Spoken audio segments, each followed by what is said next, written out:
আসসালামু আলাইকুম, শুভ সন্ধ্যা। সবাইকে শুভেচ্ছা জানাচ্ছি। কেমন আছেন সবাই? আশা করছি আমাকে আপনারা শুনতে পাচ্ছেন।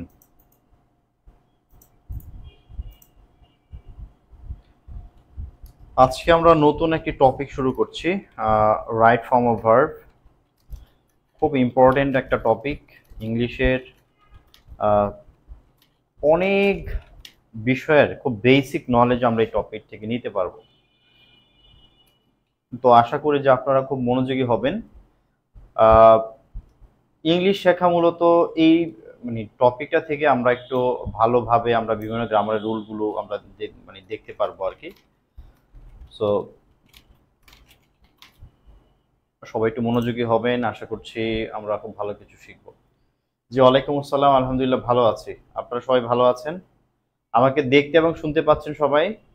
একটু জানাবেন, হ্যাঁ, যে সবকিছু ঠিকঠাক আছে কিনা, জাস্ট একটু জানাবেন।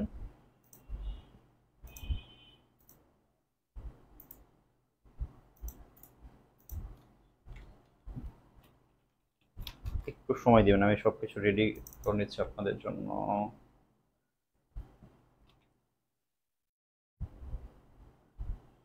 জি, ঠিক আছে, দেখা যাচ্ছে। ওকে।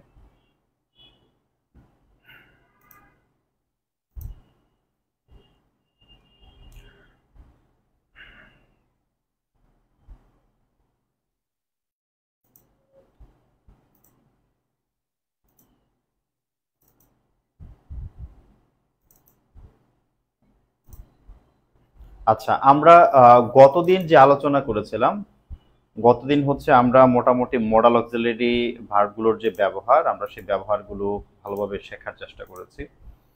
মোটামুটি যে বিষয়গুলো আমাদের দরকার ছিল সবই আমি দেখিয়েছি। আশা করছি আপনারা ওগুলো নিয়ে আরো বেশি বাক্য আপনারা লেখার এবং প্র্যাকটিস করার চেষ্টা করবেন। তাহলে আপনার শেখাটা আরো পরিপূর্ণ হবে, আরো ভালো শিখতে পারবেন আর কি। ওকে, আমরা তাহলে আলোচনা শুরু করে দিচ্ছি আমাদের right form of verb. Right form of ভার্বের আলোচনা করতে গেলে প্রথমেই ছোট্ট করে একটা যদি বেসিক কথা আপনাদেরকে বলি, ছোট্ট একটা বেসিক কথা, সেটি হচ্ছে এখানে যে শব্দগুলি আছে রাইট ফর্ম অফ ভার্ব, এখানে না আমাদের ছোট্ট করে কিছু বিষয় শেখার আছে। দেখেন, এখানে যে রাইট শব্দটি আছে, রাইট, হ্যাঁ, রাইট শব্দটি এটি কিন্তু একটা অ্যাজেটিভ। এই রাইট শব্দটা দুই রকম ব্যবহার আছে। রাইট যখন অ্যাজেটিভ হয় তখন এই রাইট শব্দের অর্থ হচ্ছে সঠিক, খেয়াল করেন, তখন এটা অর্থ হচ্ছে সঠিক।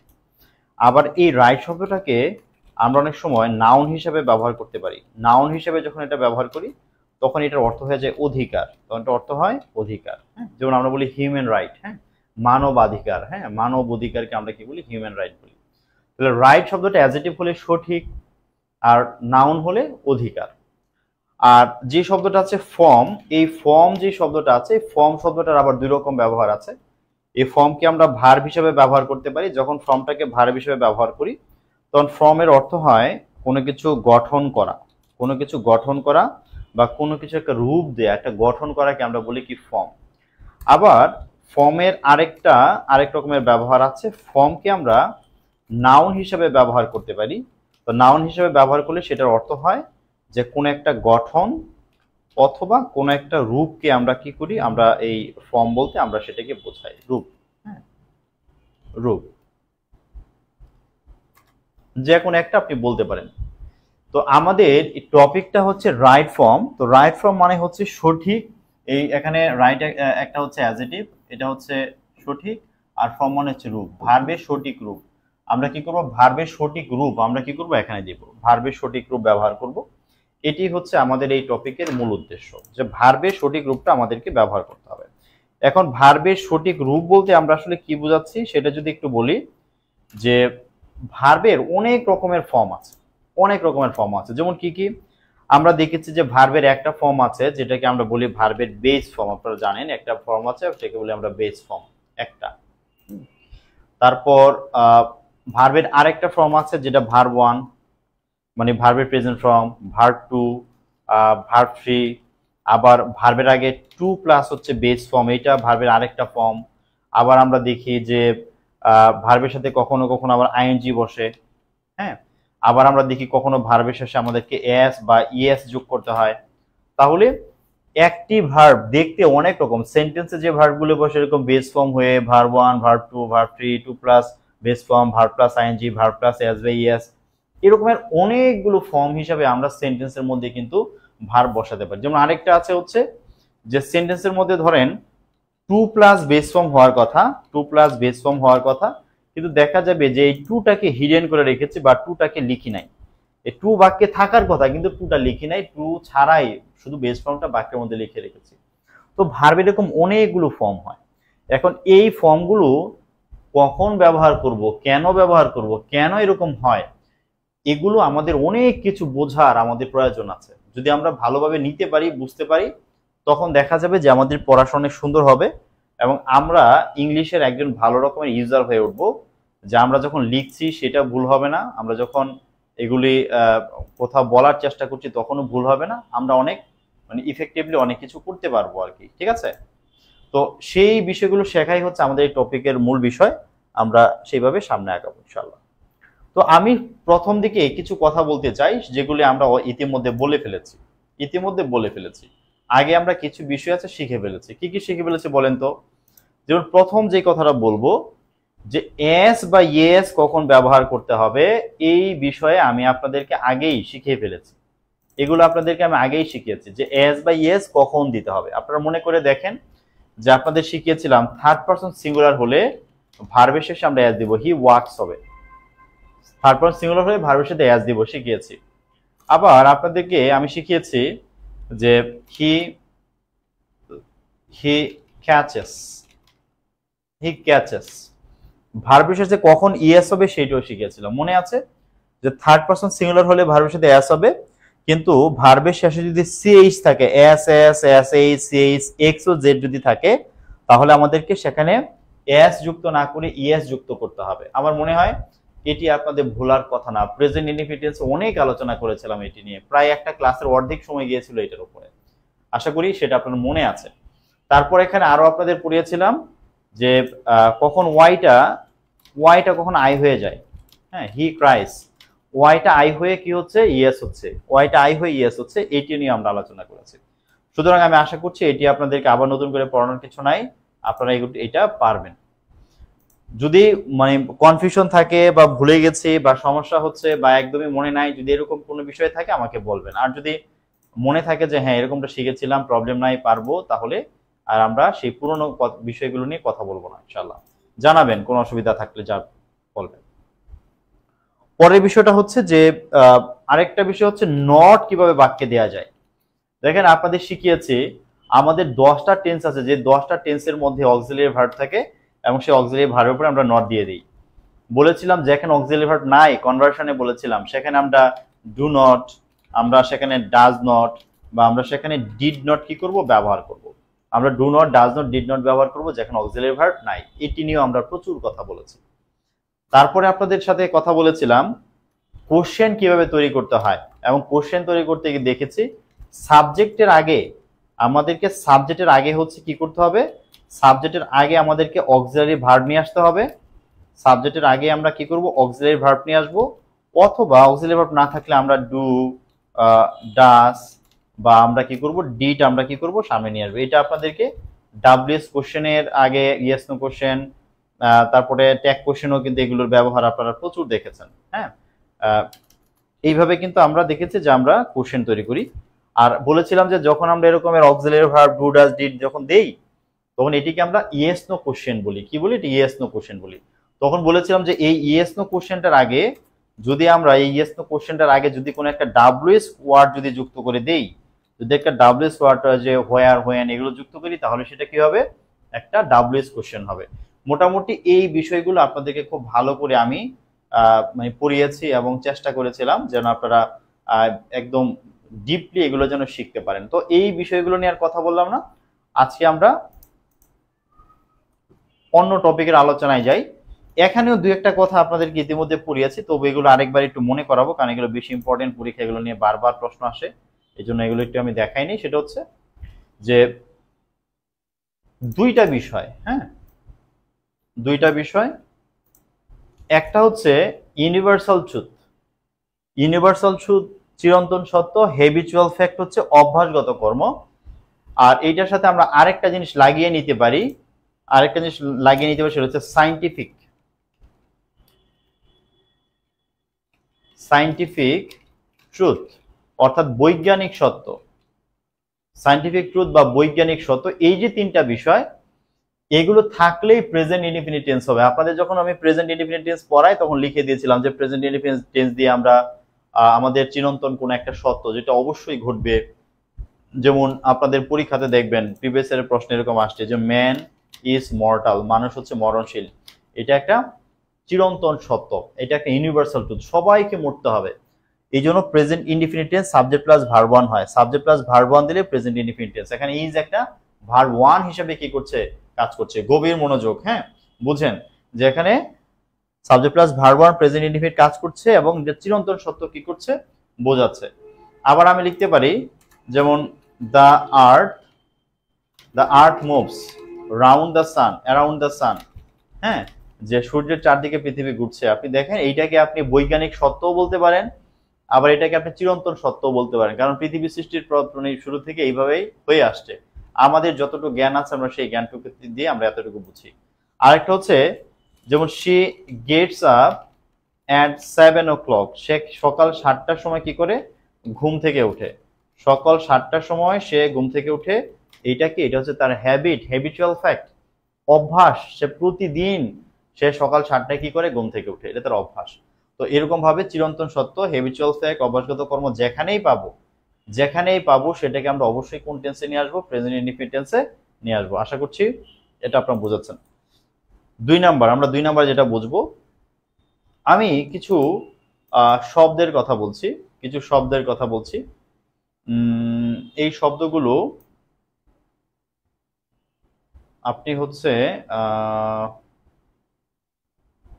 আচ্ছা আমি আগে শব্দগুলো দেখাই তারপর বলছি। দেখেন বইয়ের মধ্যে শুধুমাত্র লেখা আছে যে এই যে আমি শব্দগুলো এখানে লিখেছি, always, often, usually, hardly, seldom, generally, normally, sometimes, occasionally, at times, daily, regularly, frequently, every plus time, যেমন হচ্ছে everyday, every morning, every night, এই রকমের যে শব্দগুলি আছে, শুধু বইয়ের মধ্যে যদি আপনারা এগুলো পান, এবং অধিকাংশ শিক্ষার্থী যেটা করে যে শুধুমাত্র এগুলোকে মুখস্থ করে যে এগুলো থাকলে প্রেজেন্ট ইনডিফিনিট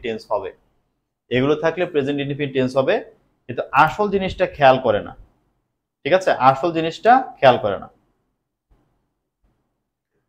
আচ্ছা, সম্রাট বালি ভাই, হিস্টোরিক্যাল ট্রুথ না, শুধু আরো অনেকগুলো জায়গাতে হচ্ছে আমরা প্রেজেন্ট ইনডিফিনিট টেন্স ব্যবহার করি।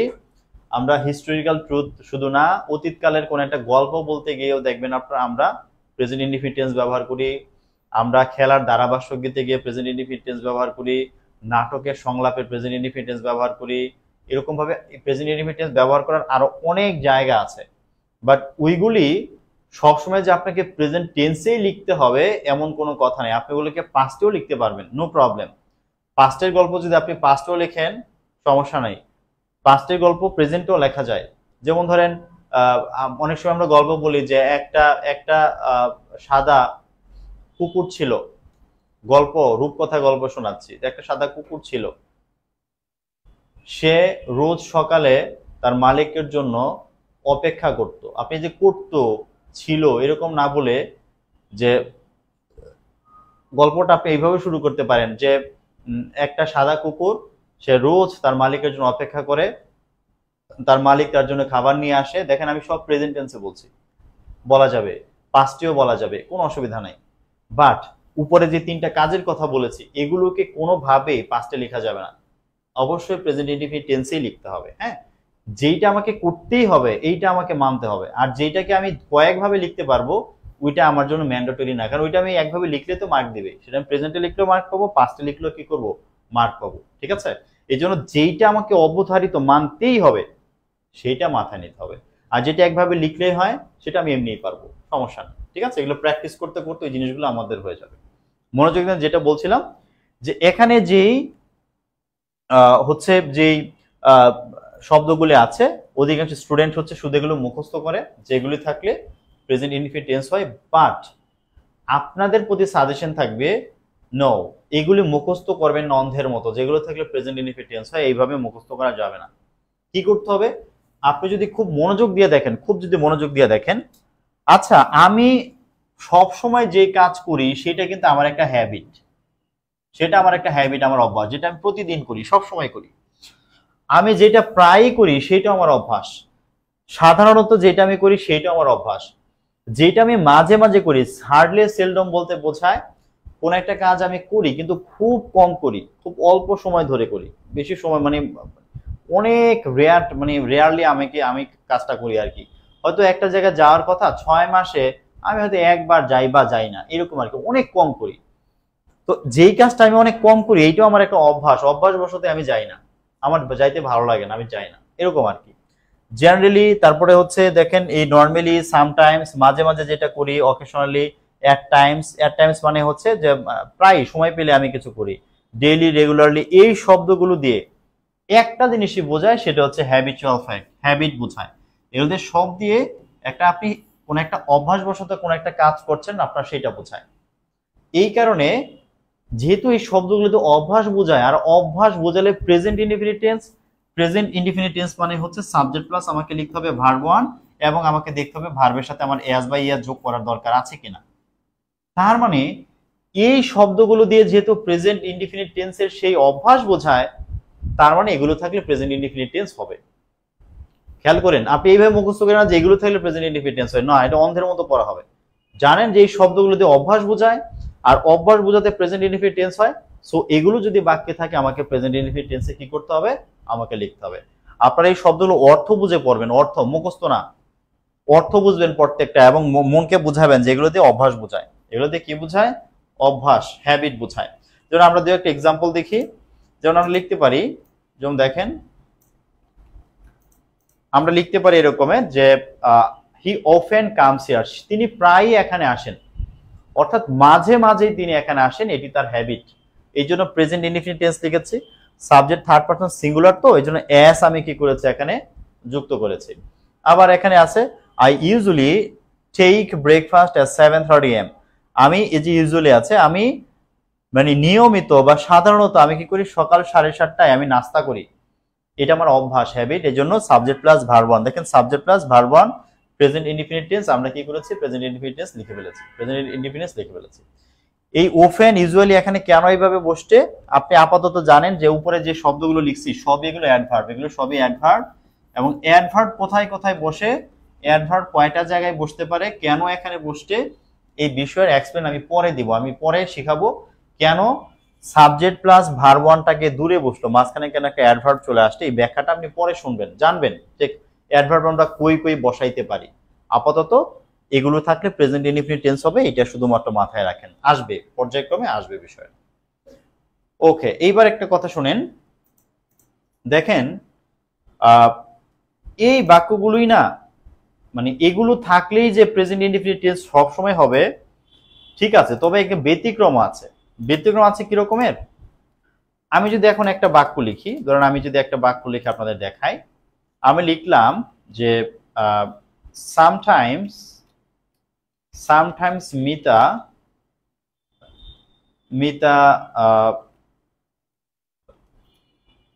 sometimes Mita dash out at 7 PM in the last week. এবার একটু খেয়াল করেন এই বাক্যটার মধ্যে মনোযোগ, একটা গভীর মনোযোগ দেন। সামটাইমস মানে হচ্ছে মাঝে মাঝে, মাঝে মাঝে, হ্যাঁ, আচ্ছা থাকলে কোন টেন্স হয়, প্রেজেন্ট ইনডিফিনিট টেন্স হয়, সাবজেক্ট প্লাস ভার্ব ওয়ান হওয়ার কথা। এই সেন্টেন্সের মধ্যে দেখেন আপনি আরেকটা সময় উল্লেখ আছে, in the past, in the last week, পাস্টের একটা সময় দেয়া আছে, লাস্ট উইক মানে এটা হচ্ছে অতীতকাল, পাস্ট টেন্স বোঝাচ্ছে।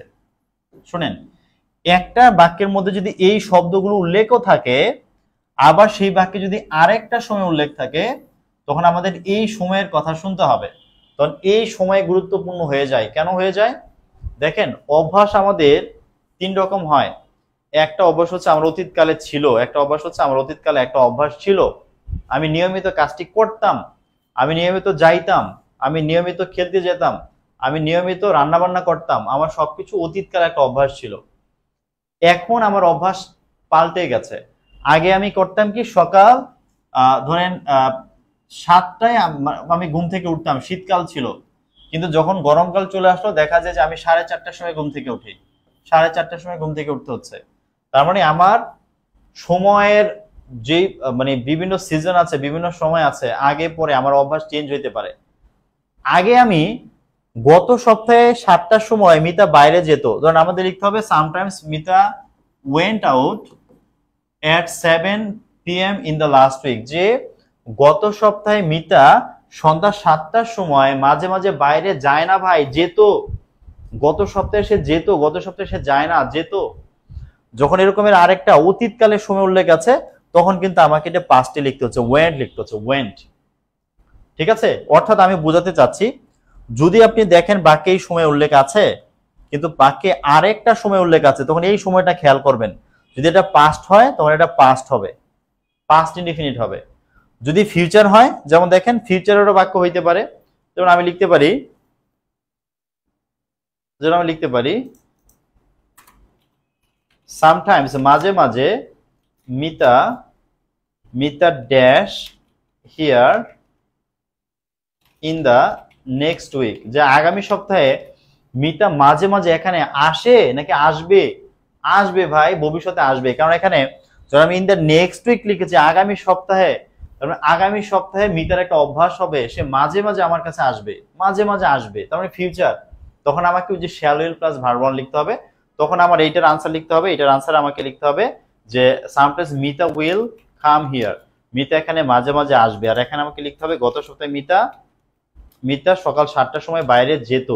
Mita sometimes Mita went out at 7 PM in the last week, sometimes Mita will come here in the next week, যে আগামী সপ্তাহে মিতা মাঝে মাঝে আসবে। বলেন তো এটা কি একদম ক্লিয়ার হয়েছেন যে বাক্যে এই শব্দগুলো উল্লেখ থাকলেও, এই শব্দগুলো বাক্যে উল্লেখ থাকলেও যদি অন্য আরেকটা সময় উল্লেখ থাকে, অতীতের সময় উল্লেখ থাকলে পাস্টে লিখবো, ফিউচারের সময় উল্লেখ থাকলে আমরা ফিউচারে লিখবো। একদম ক্লিয়ার কিনা আমাকে একটু বলেন, মাথায় ঢুকেছে তো, নাকি এগুলো মুখস্থ করতে হবে? দেখেন এই যে আমি এত কিছু বলে বোঝাচ্ছি, লিখে লিখে বোঝাচ্ছি, উদ্দেশ্য একটা, মুখস্থ করা যাবে না।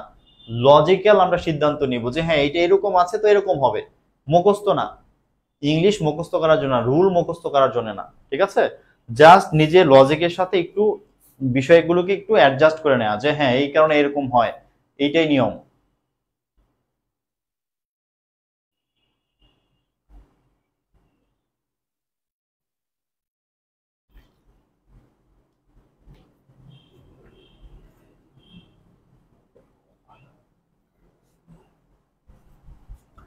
ওকে, ঠিক আছে, থ্যাংক ইউ সম্রাট বালি ভাই, বুঝে থাকলে খুবই খুবই ভালো। এগুলো দেখবেন যখন প্রিভিয়াস ইয়ারের প্রশ্নগুলোকে সলভ করাবো কি পরিমাণ আসছে পরীক্ষা, এগুলা হ্যাঁ অনেক গুরুত্বপূর্ণ। আর যত বড় হবেন এই প্রশ্ন কিন্তু বিসিএস এ আসে, এই যে এখন যে বিষয়গুলো দেখাচ্ছি এগুলো বিসিএস এ আসে, হ্যাঁ। সো খুব মনোযোগ দিয়ে আমাদেরকে এগুলো দেখতে হবে। ওকে, এরপর আসেন আমরা তাহলে 2 নাম্বার শেষ করলাম, নাম্বার 3 তে আসি। নাম্বার 3 দেখেন, নাম্বার 3 তে আমরা কি পড়ব? নাম্বার 3 তে হচ্ছে আমরা কিছু শব্দের দিকে মনোযোগ দিব। আমি কিছু শব্দ লিখে দিচ্ছি আপনাদেরকে। একটা শব্দ হচ্ছে নাও, নাও মানে এখন, ঠিক এই মুহূর্তে, অ্যাট দিস মোমেন্ট। দেখেন এই অ্যাট দিস মোমেন্ট মানেও ঠিক এই মুহূর্তে। রাইট নাও, রাইট নাও মানে হচ্ছে ঠিক এই মুহূর্তে। অ্যাট প্রেজেন্ট, অ্যাট প্রেজেন্ট মানে হচ্ছে বর্তমানে বা এই মুহূর্তে। আর লিখতে পারি at this time, at this time মানে হচ্ছে এই মুহূর্তে। আবার টুডে মানে আজকে, টুডে মানে হচ্ছে আজকে। এরপর আমরা লিখতে পারি ধরেন আমরা লিখতে পারি ডে বাই ডে, দিন দিন কিছু একটা হচ্ছে, দিন দিন কিছু একটা হচ্ছে। দিন দিন আমি দিন দিন তুমি বেশি ভালো করছো, দিন দিন তুমি মোটা হয়ে যাচ্ছ, দিন দিন তুমি শুকিয়ে যাচ্ছ, দিন দিন তুমি আরো কর্মঠ হয়ে যাচ্ছ। তার মানে কোন একটা চলমান কিছু বোঝায় যে দিন দিন কিছু একটা ঘটতেছে, হচ্ছে, কোন একটা ইমপ্রুভমেন্ট হচ্ছে, বা কোন একটা জিনিসের হচ্ছে মানে কোন একটা জিনিসের কোন একটা সমস্যা হচ্ছে, সে পিছিয়ে যাচ্ছে, অর্থাৎ চলমান কিছু একটা বোঝায় ডে বাই ডে দিয়ে। তারপরে স্টিল, স্টিল মানে এখনো তুমি কিছু একটা করছো, হ্যাঁ। তারপরে হচ্ছে গ্রাজুয়ালি, তুমি ধীরে ধীরে কিছু একটা করছো, ধীরে ধীরে তুমি কিছু একটা করছো। র্যাপিডলি মানে খুব দ্রুত কিছু একটা হচ্ছে, র্যাপিডলি খুব দ্রুত একটা কিছু হচ্ছে। আমি লিখতে পারি যে ইয়ার আফটার ইয়ার, বছরের পর বছর ধরে কিছু একটা চলছে বা কোন একটা কিছু হচ্ছে। আপনি খেয়াল করে দেখেন যে এই শব্দগুলোর মধ্যে আমরা দুইটা জিনিস পাই। একটা জিনিস হচ্ছে নাও, ঠিক আমাদের এই মুহূর্তটাকে বোঝায়। এখানে যে শব্দগুলো আছে উপরে যেগুলো লিখেছি, এগুলো সবগুলো ঠিক এখন এই মুহূর্তটাকে বোঝাচ্ছে। এই যে এখন আমরা শিখছি বা পড়ছি, আমরা পড়ছি, আমরা শিখছি, এখন করছি, তার মানে এই উপরের শব্দগুলো দিয়ে সবগুলো দিয়ে বোঝায় এখন মুভমেন্টটাকে বোঝায়, এখন, হ্যাঁ, এই এখন সময়টাকে বোঝায়। আর আমরা জানি এই মুহূর্তে কোন একটা কাজ চলছে বোঝাতে আমরা ব্যবহার করি প্রেজেন্ট কন্টিনিউয়াস টেন্স।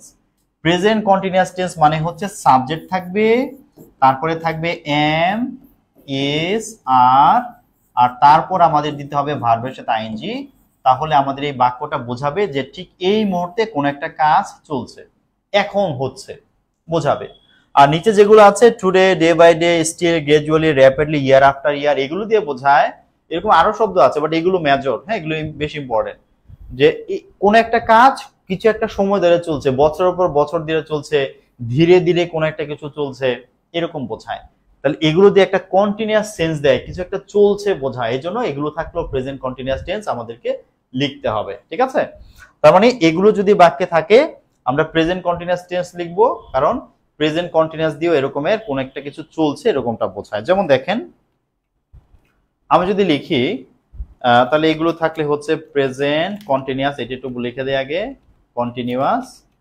যেমন দেখেন আমি লিখতে পারি যে আই এম, ধরুন লিখলাম যে নাও আই এম টিচিং, যে এখন আমি পড়াচ্ছি, নাও আই এম টিচিং, এখন আমি পড়াচ্ছি, প্রেজেন্ট কন্টিনিউয়াস টেন্স হয়ে গেছে, নাও আই এম টিচিং।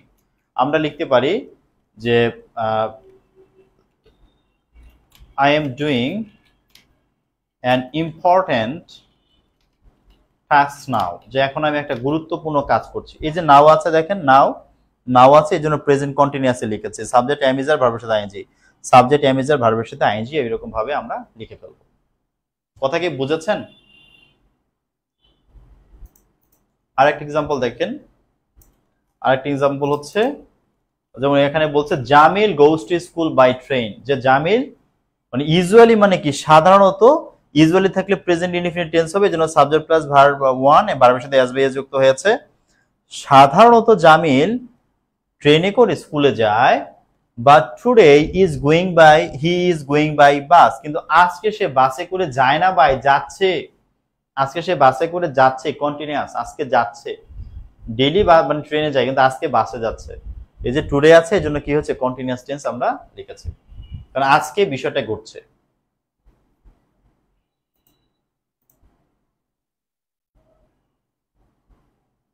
আশা করি বুঝেছেন।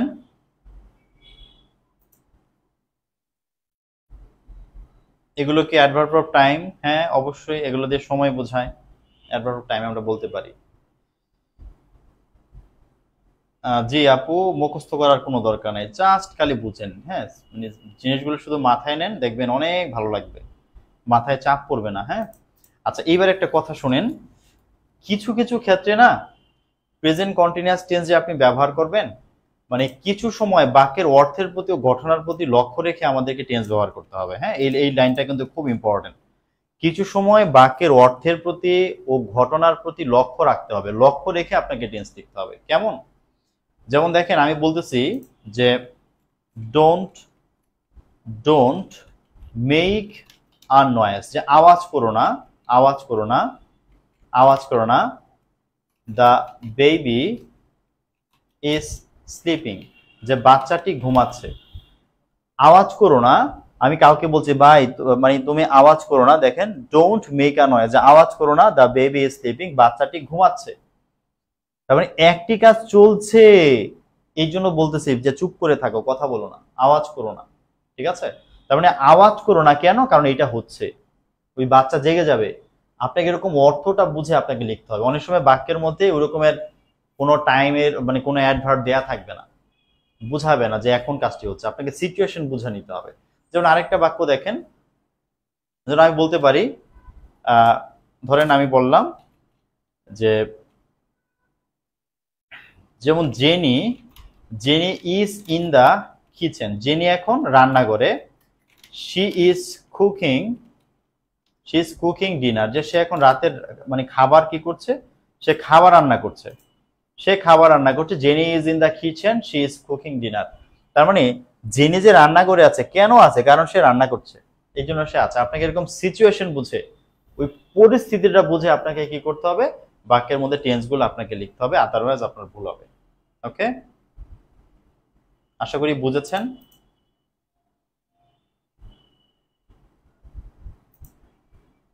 ওকে, এরপর আসেন আমাদের 3 নাম্বার গেল, নাম্বার 4। নাম্বার 4, মনোযোগ। এইবার দেখেন কিছু শব্দ আছে যেগুলো দিয়ে আমাদের ফিউচার বোঝায়, কিছু শব্দ আছে যেগুলো দিয়ে আমাদেরকে ফিউচার বোঝায়। যেমন আমি কি কি লিখতে পারি, যেমন দেখেন টুমোরো, আগামীকাল কিছু একটা হবে, এইটা ফিউচার। নেক্সট ডে হচ্ছে আগামী দিন কিছু একটা হবে, এইটাও ফিউচার। আর নেক্সট উইক হচ্ছে আগামী সপ্তাহে কিছু একটা হবে, ফিউচার। নেক্সট মান্থ, আগামী মাসে কিছু একটা হবে, এইটাও একটা ফিউচার। আমি লিখতে পারি নেক্সট ইয়ার, আগামী বছর, এগুলো সব ফিউচার, সবগুলো ফিউচার বোঝাচ্ছে। এগুলো যদি কোনো সেন্টেন্সে থাকে সেখানে আমরা সাধারণত ফিউচার ইনডিফিনিট আমরা কি করব, ব্যবহার করব, ফিউচার ইনডিফিনিট ব্যবহার করব, কারণ এগুলো দিয়ে ফিউচার টেন্স বোঝায়। সাবজেক্ট থাকবে, এরপরে শ্যাল অথবা আমরা কি করব, উইল ব্যবহার করব, প্লাস হচ্ছে আমরা ভার্ব ওয়ান ব্যবহার করব। তবে আপনি কিন্তু কালকে শিখেছেন যে আমরা যে মোডাল অক্সিলারি গুলো আছে, যে মোডাল অক্সিলারি গুলো যেরকম ধরেন ক্যান আছে, বা মে আছে, বা মাস্ট আছে, আমরা কিন্তু জানি যে মোডাল গুলো দিয়েও কিন্তু ফিউচার টেন্স বোঝায়।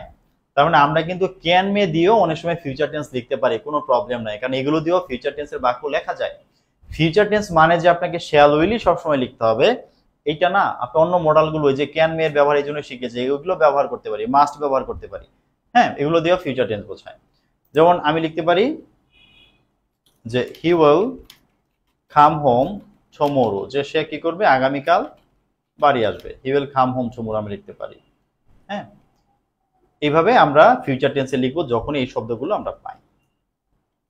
ঠিক আছে, এবার একটা নতুন কথা বলবো, এইটা নিয়ে কি কারো কোনো কনফিউশন আছে? একটু বলেন তো, কোনো প্রবলেম আছে? আপনারা জেগে আছেন নাকি আজকেও ঘুমিয়ে যাচ্ছেন বলেন? জান্নাতুল ফেরদৌস আপু আছেন নাকি ঘুমিয়ে যাচ্ছেন? সম্রাট বালি ভাই, ইচ্ছা করে মাঝে মাঝে আপনাদের চেহারা দেখি। হ্যাঁ,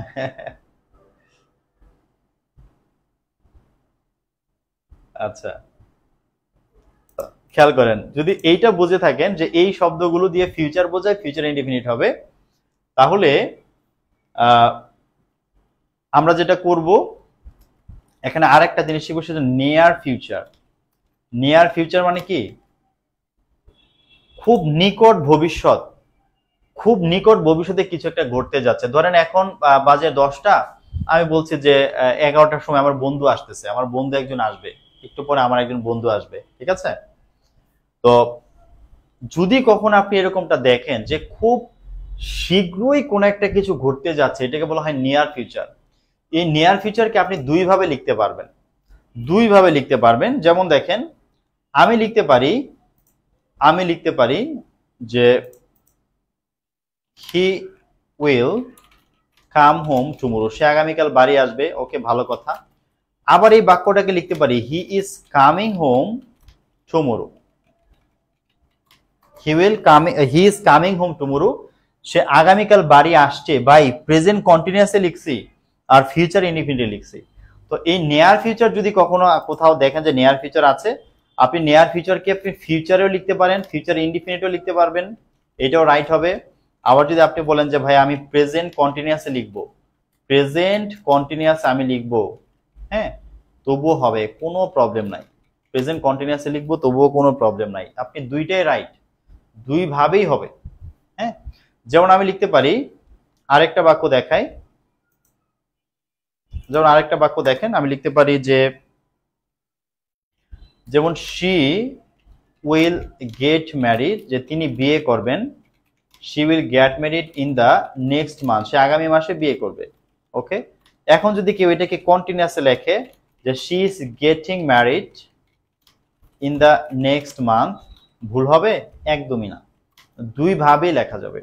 she is getting married in the next month, অর্থাৎ খুব শীঘ্রই কিছু একটা ঘটতে যাচ্ছে, কিছু একটা হবে।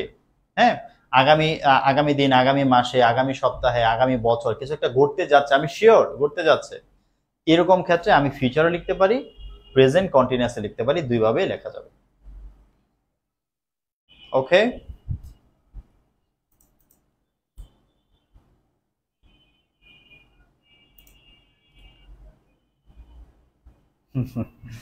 হ্যাঁ সবাইকে চা খাওয়ান,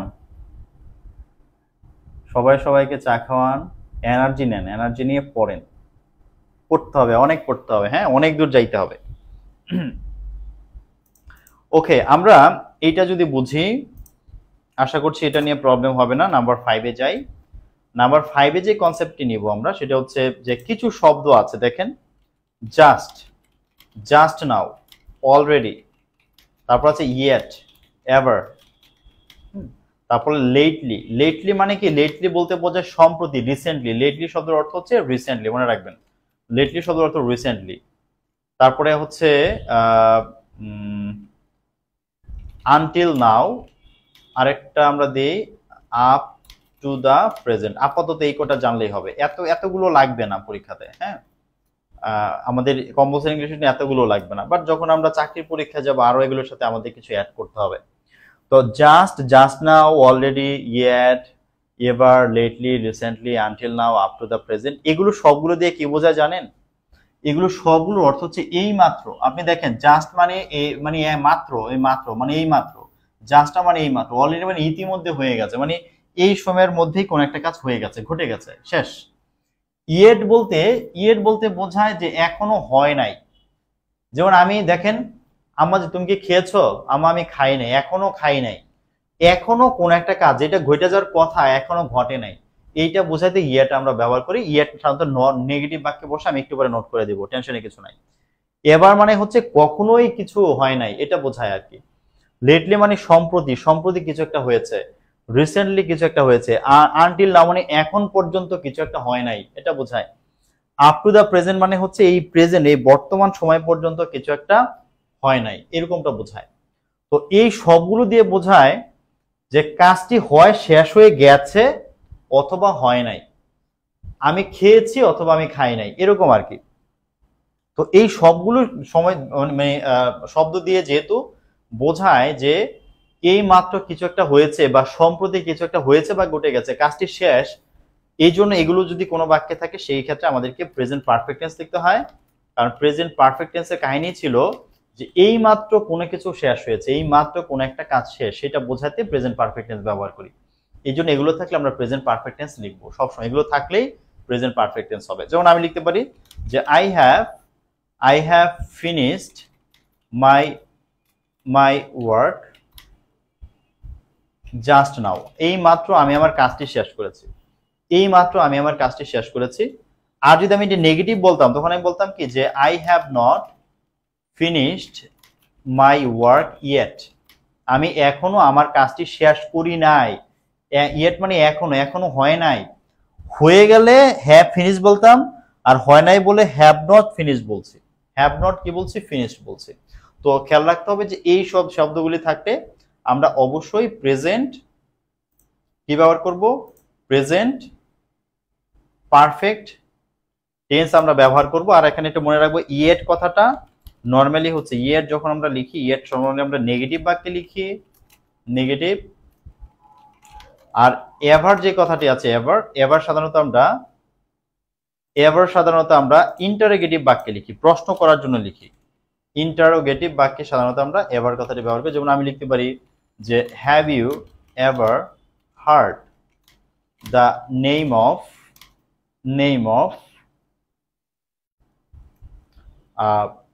WB ইয়েটস। যে তুমি কি আজ পর্যন্ত কখনো WB ইয়েটস এর কথা শুনেছো? WB ইয়েটস এর নাম শুনেছো? এই যে এভার কথাটা দেখেন আমরা প্রশ্নে ব্যবহার করি যে have you ever heard the name of WB Yeats. তুমি কি কখনোই WB ইয়েটস এর কথা শুনেছো? সেম ভাবে আমাদেরকে কি করতে হবে? লিখতে হবে। ঠিক আছে? ওকে, আমরা কি বুঝেছি কথা? এই দুইটা বিষয় মনে রাখবো। এখন আসেন আমরা একটু অন্য বিষয় আলোচনা করি, সেটা হচ্ছে আমরা এতক্ষণ ধরে অনেকগুলো অ্যাডভার্বের সাথে আমরা কি হয়ে গেলাম? আমরা পরিচিত হয়ে গেছি, অনেকগুলো অ্যাডভার্বের সাথে আমরা পরিচিত হয়েছি। এই অ্যাডভার্ব গুলো বাক্যে কিরকম ভাবে কাজ করে আমরা একটু জানি। এখন আলোচনাটা হচ্ছে আমাদের অ্যাডভার্ব নিয়ে। হ্যাঁ, আমরা এখন কথা বলবো অ্যাডভার্ব নিয়ে। অ্যাডভার্ব নিয়ে একটু আমরা কথা বলবো।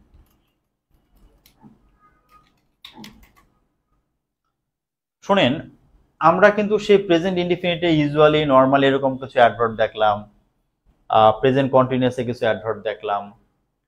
আমরা অনেক অ্যাডভার্ব পাবো। আপনাদেরকে যে পার্ট অফ স্পিচের ক্লাসে যে অ্যাডভার্ব নিয়ে ধারণা দিয়েছিলাম, অনেক রকম অ্যাডভার্ব ছিল।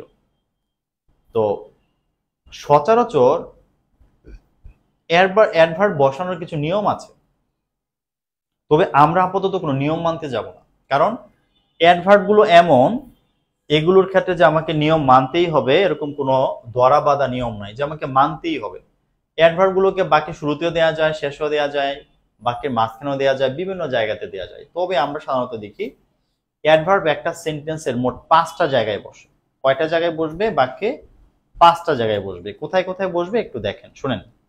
প্রথম কথা হচ্ছে বাক্যের সাবজেক্ট এবং হচ্ছে বাক্যে যে মেইন ভার্ব থাকবে, সাবজেক্ট এবং মেইন ভার্ব, এই দুইটার মাঝখানে আপনি দেখবেন যে এই দুইটার মাঝখানে হচ্ছে অ্যাডভার্ব বসতেছে। এই দুইটার মাঝখানে অ্যাডভার্ব বসবে, সাবজেক্ট এবং মেইন ভার্বের মাঝখানে অ্যাডভার্ব বসবে, প্রথম কথা। এরপর হচ্ছে আমরা বাক্যের মধ্যে দেখব যে বাক্যের মধ্যে আপনার অক্সিলারি ভার্ব আছে, এরপর হচ্ছে বাক্যে মেইন ভার্ব থাকবে, অক্সিলারি ভার্ব এবং মেইন ভার্ব থাকবে। আমরা দেখি যে সেন্টেন্সের মধ্যে এই দুইটার মাঝখানে অ্যাডভার্ব বসে, অর্থাৎ বাক্যের মধ্যে অক্সিলারি ভার্ব এবং মেইন ভার্ব এই দুইটার মাঝখানে আমরা কি করতে পারি? আমরা অ্যাডভার্ব ব্যবহার করতে পারি।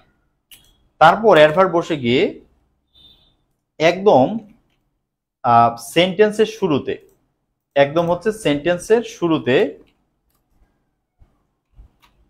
প্রথমে একটা অ্যাডভার্ব থাকবে। অ্যাডভার্বের পরে বাক্যের কি থাকবে? বাক্যের সাবজেক্ট থাকবে। অ্যাডভার্বের পরে বাক্যের সাবজেক্ট থাকবে, এটা অ্যাডভার্ব বসার আরেকটা জায়গা।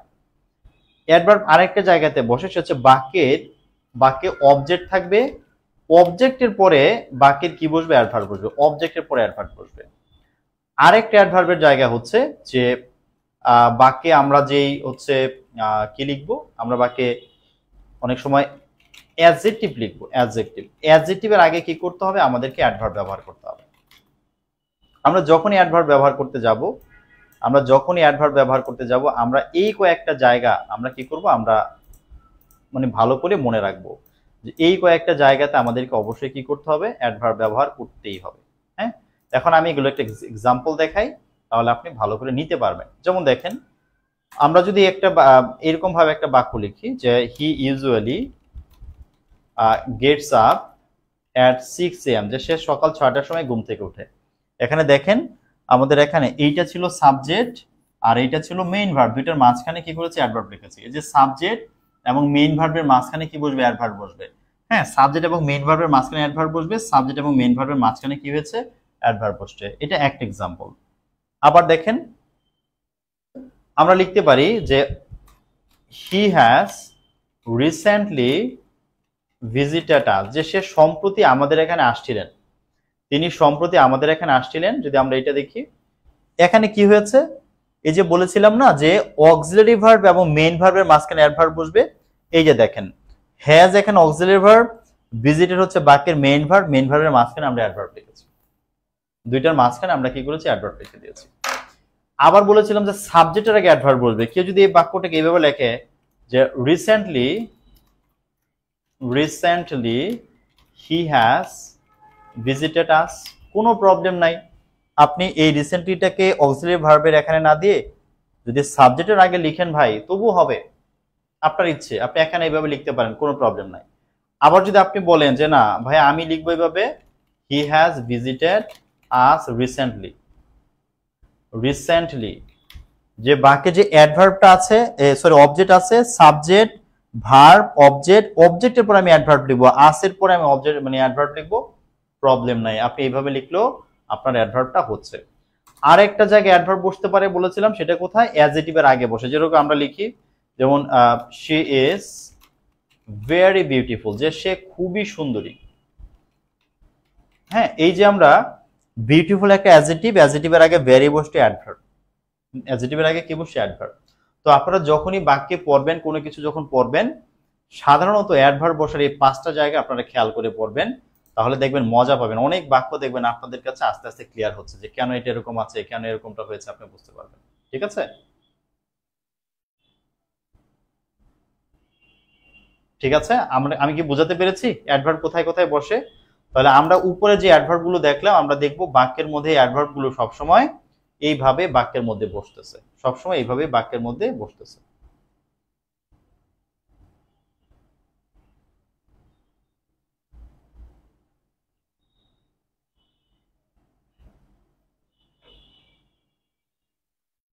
আচ্ছা, আশা করছি এগুলো বুঝতে সমস্যা নাই।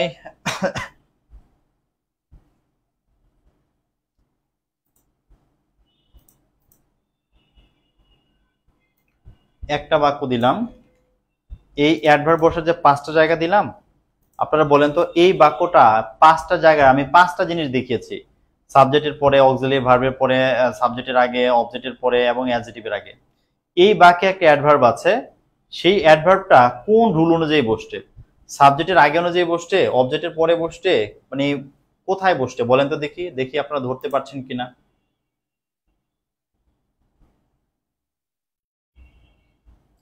এখানে অ্যাডভার্বটা কোথায় আছে বলেন তো দেখি, কোন রুল অনুযায়ী হয়েছে?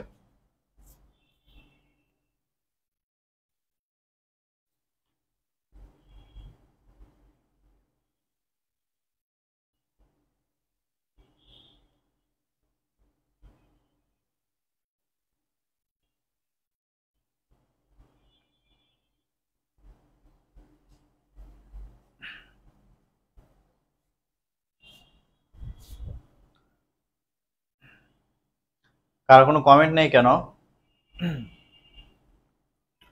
দেখেন এখানে আমরা যদি এই বাক্যটাকে চিন্তা করি, প্রশ্ন করার জন্য হ্যাভটাকে সামনে নিয়ে আসছি। যদি প্রশ্ন না করতাম, হ্যাভটা কিন্তু থাকতো এখানে সাবজেক্টের পরে। তাহলে হ্যাভ এভার বিন, হ্যাভ হচ্ছে অক্সিলারি ভার্ব, এভার হচ্ছে মেইন ভার্ব। তার মানে এভার এখানে বাক্যের অক্সিলারি ভার্ব এবং হচ্ছে মেইন ভার্বের মাঝখানে বসছে। হ্যাঁ, অক্সিলারি ভার্ব এবং মেইন ভার্বের মাঝখানে বসছে। এরকম খেয়াল করে করে আমরা ইনশাল্লাহ পড়াশোনা করব, তাহলে দেখবেন যে এগুলো দেখতে দেখতে আপনার অনেক কিছু মাথার মধ্যে অটোমেটিক্যালি থেকে যাবে, আপনাকে মুখস্থ করতে হবে না ইনশাআল্লাহ। নেক্সট আমরা নাম্বার 6 আমরা যেটা দেখব সেটা হচ্ছে যে কয়েকটা জিনিস। হ্যাঁ, একটা হচ্ছে হ্যাভ, একটা হচ্ছে হ্যাজ, একটা হচ্ছে হ্যাড। আমরা টেন্সের ক্লাসে অলরেডি শিখে গেছি যে হ্যাভ এর পরে ভার্ব 3 বসে, হ্যাজ এর পরে ভার্ব 3 বসে, হ্যাড এর পরে ভার্ব 3 বসে, এগুলোর পরে ভার্ব 3 বসে বাক্যটা পারফেক্ট টেন্স হয়। হ্যাভ হ্যাজ এর পরে ভার্ব 3 বসলে প্রেজেন্ট পারফেক্ট, হ্যাড এর পরে ভার্ব 3 বসলে পাস্ট পারফেক্ট, এগুলোর পরে ভার্ব 3 বসে। এগুলোর সাথে আমরা আরেকটা জিনিস অ্যাড করে নিব, সেটা হচ্ছে get, get, got, gotten, get, got, gotten. এগুলোর পরে আপনি যদি দেখেন কোনো ভার্ব আসছে, তবে সেগুলোর পরে অবশ্যই ভার্ব 3 বসবে। সব কি বসবে? ভার্ব 3। তবে আমি বিষয়টাকে এইভাবে পড়তে বলবো না, আমরা পড়বো এইভাবে, হ্যাভ এর পরে এবং হচ্ছে গেটের পরে ভার্ব 3 বসবে, হ্যাভ এর পরে এবং গেটের পরে ভার্ব 3 বসবে। এর মানে হলো আপনি দেখেন হ্যাভ থেকে, কিন্তু আমরা জানি হ্যাভ থেকে হ্যাভ, হ্যাজ, হ্যাড এর তিনটা আসছে। হ্যাভ বলা মানে এই তিনটা বলা। আবার সেম ওয়েতে আমার গেট বলা মানে হচ্ছে এই তিনটা বলা। গেট থেকে গেট, গট, গটেন তিনটা আসে। তার মানে হ্যাভ এর পরে ভার্ব 3 বসে, গেটের পরে ভার্ব 3 বসে যদি বলি, তাহলে আসলে এতে সবার পরে ভার্ব 3 বসে এইটা বলা হয়ে যায়। হ্যাভ এবং গেটের পরে ভার্ব 3 বসে। জাস্ট ওই গট, গটেন হচ্ছে গেটের ফর্ম, হ্যাজ, হ্যাড হচ্ছে হ্যাভ এর ফর্ম, বাট এগুলো তো একই বিষয়, তাই না? তাহলে এগুলোর পরে সবসময় আমরা কি দিব? ভার্ব 3 দিব। যখনই পাবো পরীক্ষাতে এগুলোর পরে কোনো ভার্ব দিলে আমরা সেটাকে ভার্ব 3 দিয়ে আমরা সেটাকে সলভ করবো। যেমন আমি লিখতে পারি যে I have collected some tickets, যে আমি কিছু টিকিট সংগ্রহ করেছি। আমি কিছু টিকিট কি করেছি? সংগ্রহ করেছি। আবার আমি বলতে পারি যে শি হ্যাজ গট ম্যারিড, যে তিনি বিয়ে করে ফেলছেন, তিনি বিয়ে করে ফেলছেন। দেখেন এই যে গট আছে, গটের পরে ম্যারিড, আমি ভার্ব 3 লিখেছি, গট ম্যারিড, হ্যাভ কালেক্টেড, এগুলো যেখানেই পাবো আমরা ভার্ব 3 দিব।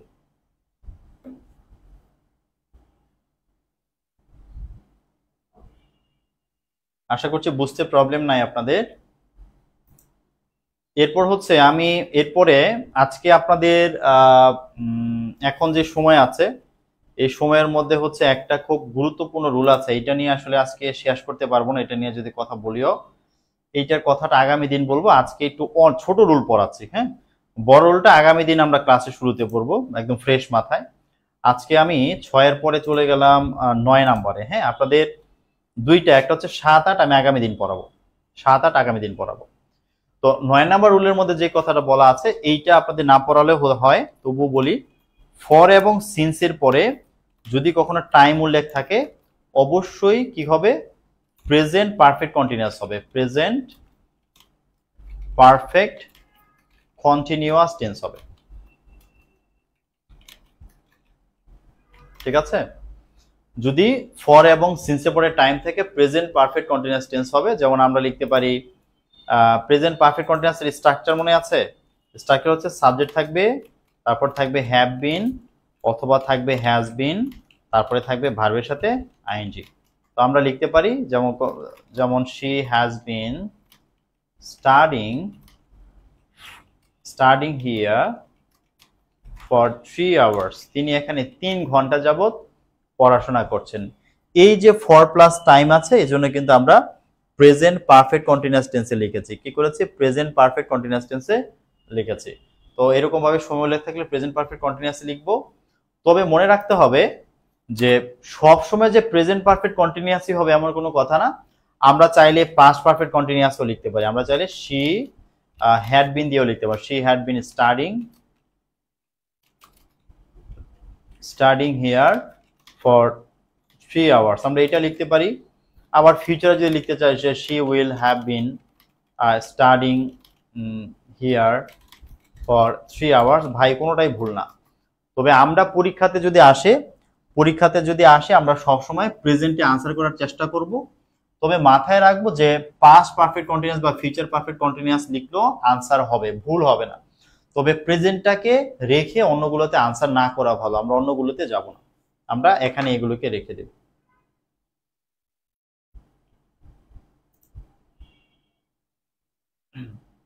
ওকে, এইবার মনোযোগ দিন। এইবার যে রুলটার কথা বলছি নাম্বার 10, এটা যে মানে কতবার পরীক্ষা আসছে, বিশেষ করে চাকরির পরীক্ষায়, এটা যখন চাকরির পড়াশোনা শুরু করে দিবেন দেখবেন কি পরিমাণ পরীক্ষা আসছে। ভালো করে বোঝেন, ভালো করে বুঝতে হবে, এটা খুব মনোযোগ।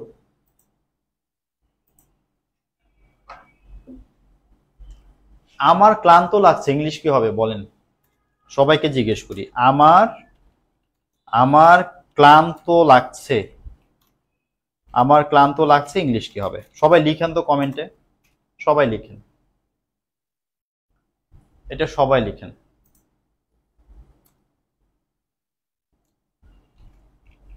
আমি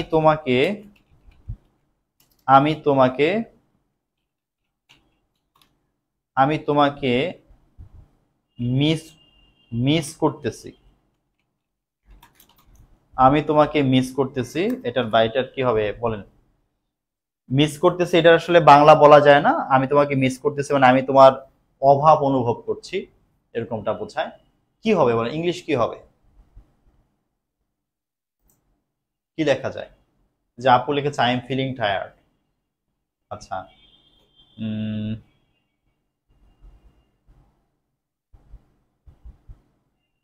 আচ্ছা, I feel like tired, I am tired.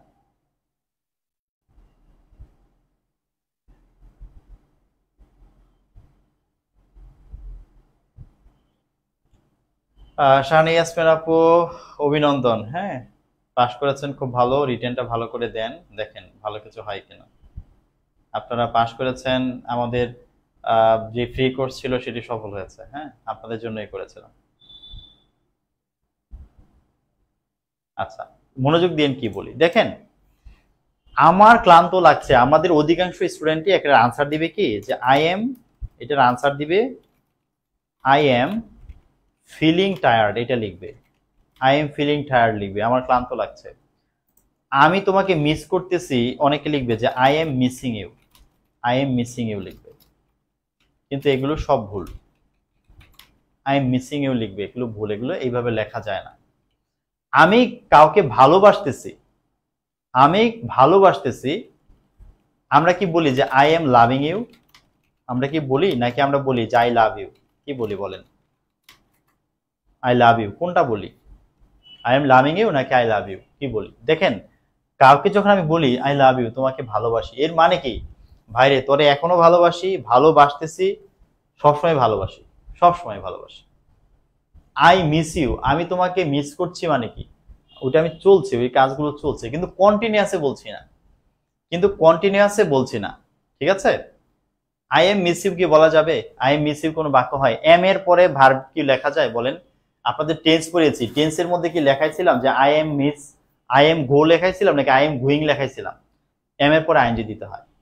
মূল বিষয়টা যেটা বলি, ইংলিশে কিছু ভার্ব আছে যে ভার্বগুলোকে বলা হয় নন কন্টিনিউয়াস ভার্ব। ভার্বগুলো কি বলা হয়? নন কন্টিনিউয়াস ভার্ব। নন কন্টিনিউয়াস ভার্ব মানে হচ্ছে ইংলিশে এমন কিছু ভার্ব আছে যে ভার্বগুলোকে আপনি কখনো কন্টিনিউয়াস টেন্সে লিখতে পারবেন না। যদি কন্টিনিউয়াস টেন্সে আপনি লিখেন তাহলে আপনার সেটা ভুল হবে। হ্যাঁ, যেমন কি কি আছে এরকম, বি, বি কে যেমন আই এম বিং হ্যাপি, আমি খুশি হচ্ছি, এরকম না। আই এম বিং হ্যাপি লেখা যাবে না, আই এম বিকামিং হ্যাপি বলতে পারি, কিন্তু আই এম বিং হ্যাপি বলা যাবে না। আপনি ওয়ানকে মানে মানে আপনি হচ্ছে যে কন্টিনিউয়াস করতে পারবেন না। দেখেন, আমি যদি আই ওয়ান্ট এ পেন, আমি একটি কলম চাই, এই আই ওয়ান্ট এ পেন বললেই বোঝা যায় আমি কলম চাই। I am wanting a pen, আমি একটি কলম চাইতেছি, এইভাবে বলার কোনো প্রয়োজন নাই। আই ওয়ান্ট এ পেন বললে হয়ে যায়, ঠিক আছে? I want a pen. এরপর আরো কি আছে? এরপর যেরকম আছে নিড, আমার কোন একটা কিছু দরকার, এটাকে কন্টিনিউয়াস টেন্সে লেখা যাবে না। আই নিড এ পেন, আমার একটি কলম দরকার, I am needing a pen বলা যাবে না, যে আমার একটা কলম দরকার হচ্ছে, এরকম না। আই নিড এ পেন না, আমার একটা কলম দরকার। তারপরে আমরা লিখতে পারি যেমন লিখতে পারি আমরা বিলং। এই বিলং ভার্বের কখনো কন্টিনিউয়াস টেন্স হয় না, বিলং। আই এম বিলঙ্গিং বলা যাবে না, আই বিলং। যেমন আমি বলতে পারি the house belongs to me, এই বাড়িটা আমার, এই বাড়িটা আমার, the house belongs to me, কিন্তু the house is belonging to me এরকম ভাবে বলা যাবে না। তারপর যেরকম লাইক কন্টিনিউয়াস করা যাবে না, আর লাভ কে কন্টিনিউয়াস করা যাবে না। হেট, আই এম হেটিং ইউ না, আই হেট ইউ, আমি তোমাকে ঘৃণা করি, মানে এখনই ঘৃণা করতেছি। আই হেট ইউ বলাটাই কন্টিনিউয়াস বোঝায়, আই এম হেটিং ইউ বলা যাবে না। তারপরে ডিসলাইক, তারপরে হচ্ছে ফিয়ার, তারপরে হচ্ছে নো, জানা। দেখেন এই এই মানে এগুলো কন্টিনিউয়াস টেন্স এই জন্য করা যায় না কারণ এই কাজগুলো কখনো চলমান হচ্ছে এরকমটা বোঝায় না। যেমন আপনি দেখেন নো মানে জানা, আমি একটা মেয়ের নাম জানি, নাম জিজ্ঞেস করলাম তোমার নাম কি, মেয়েটা বললো আমার নাম হচ্ছে মিতা, বলার সাথে সাথে জেনে গেছি, কিন্তু বিষয়টা এমন না যে সকাল থেকে বিকাল পর্যন্ত আমি মেয়েটার নাম জানছি তো জানছি, চলছে তো চলছে, এরকম না। হয় জানি নয় জানি, এটা ইনস্ট্যান্টলি ঘটে যাবে। হয় জানি নয় জানি না, হয় আছে নয় নাই, কিন্তু এগুলো চলতে পারে না, কাজটা চলমান হইতে পারে না, এই জন্য কন্টিনিউয়াস টেন্স হবে না। কন্টিনিউয়াস টেন্স সেগুলো হবে যেই কাজটা চলতে পারে, ঠিক আছে? এটার কাজটা চলতে পারে না, হবে না। এরকম ভাবে সি, তারপরে হচ্ছে ফিল, তারপর হচ্ছে বিলিভ, হ্যাঁ, তারপরে আছে যেমন এগ্রি, তারপরে আছে হিয়ার, শোনা, হ্যাঁ, কান দিয়ে শোনা। আই এম হিয়ারিং না, আই হিয়ার, আমি শুনছি, এটা বলাই কি হবে, এনাফ হবে।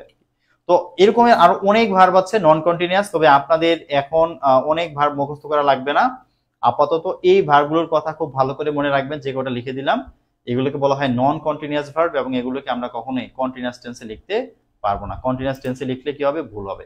এগুলো দিয়ে যখনই বাক্য লিখবো তখন আমরা কি করব, তখনই আমরা এগুলো দিয়ে আমরা হচ্ছে যে সবসময় আমরা প্রেজেন্ট ইনডিফিনিট বা পাস্ট ইনডিফিনিট এরকম বাক্য লিখবো। কোনো কন্টিনিউয়াস টেন্স লিখবো, 6টা কন্টিনিউয়াস টেন্স আছে, কোনো কন্টিনিউয়াস টেন্স আমরা কি করবো না, আমরা এগুলোকে লিখবো না। ওকে, আশা করি বুঝেছেন। আমি বলতে পারি যে আই নিড আ পেন, আমার একটি কলম দরকার, কিন্তু আমি যদি বলতে চাই যে I am needing a pen, I am needing a pen, এটা বলা যাবে না, এটা বললে এটা রং হবে। এটা বলা যাবে না। আমি বলতে পারি the pen belongs to me, যেই কলমটার মালিক আমি, the pen belongs to me, কিন্তু কেউ যদি বলে যে the pen is belonging to me, যদি কেউ এটা বলে এটা কি হবে, রং সেন্টেন্স হবে, কারণ এগুলোকে আমি কন্টিনিউয়াস টেন্স লিখতে পারবো না, এগুলোকে একটু খেয়াল রেখে পড়তে হবে। হ্যাঁ, এগুলোকে খেয়াল রেখে পড়তে হবে। আই এম ফিলিং টায়ার্ড বলা যাবে না, আমরা বলবো কি আই ফিল টায়ার্ড, আমার ক্লান্ত লাগছে, I feel tired. I am feeling tired বললে কি হবে, রং হবে, ভুল হবে। কারণ আপনি দেখেন ক্লান্ত হওয়ার বিষয়টা চলমান হইতে পারে না, যে আমি অনেকক্ষণ ধরে এরকম ক্লান্ত হচ্ছে এরকম না, কাজ করেছি মানে ক্লান্ত ফিল হচ্ছে, ঠিক আছে, ফিল হচ্ছে, এটা চলার কিছু না যে অনেকক্ষণ ধরে মানে ক্লান্ত চলছে, ফিল করছি এরকম না, ইনস্ট্যান্টলি মনে হলো আর ক্লান্ত লাগছে তো একটু ঘুমানো দরকার, ইনস্ট্যান্টলি মনে হবে। ওকে, আমরা তাহলে আজকে এই পর্যন্ত রাখি। আমরা এই পর্যন্ত সুন্দর করে যেভাবে আমি গুছিয়ে দিয়েছি নোটগুলো সুন্দর করে গুছিয়ে গুছিয়ে পড়তে হবে। আমি এখানে 6 এর পরে 7 8 পড়াইনি, কালকে যদি আমি ভুলে যেতে পারি মনে করাই দিবেন, আর যদি মনে থাকে তাহলে তো ভালো হলোই। হ্যাঁ, তো আমি যেভাবে জিনিসগুলো নোট করে দিয়েছি, গুছিয়ে দিয়েছি, প্রত্যেক জিনিস সুন্দর করে পড়বেন, সুন্দর করে নোট করবেন, এবং এগুলো আপনার আজীবন লাগবে, মনে রাখবেন যতদিন পর্যন্ত চাকরি বাকরি পর্যন্ত না পৌঁছাচ্ছেন এগুলো আপনার পিছু ছাড়বে না, লাগবে। এবং এই যেভাবে গোছায় দিচ্ছি সুন্দর করে এইভাবে লজিকলি মাথায় রাখবেন।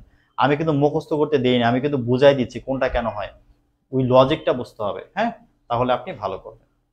তো ঠিক আছে, শুভরাত্রি আজকের মতো, ভালো থাকবেন। কালকে হচ্ছে বৃহস্পতিবার রাতে ক্লাস হবে, আপনাদের শুক্র শনিবার 2 দিন ক্লাস নেব না, বাট কালকে ক্লাস নেব। হ্যাঁ, কালকে ক্লাস হবে ইনশাআল্লাহ। তো ভালো থাকবেন, সবাইকে শুভরাত্রি, আসসালামু আলাইকুম।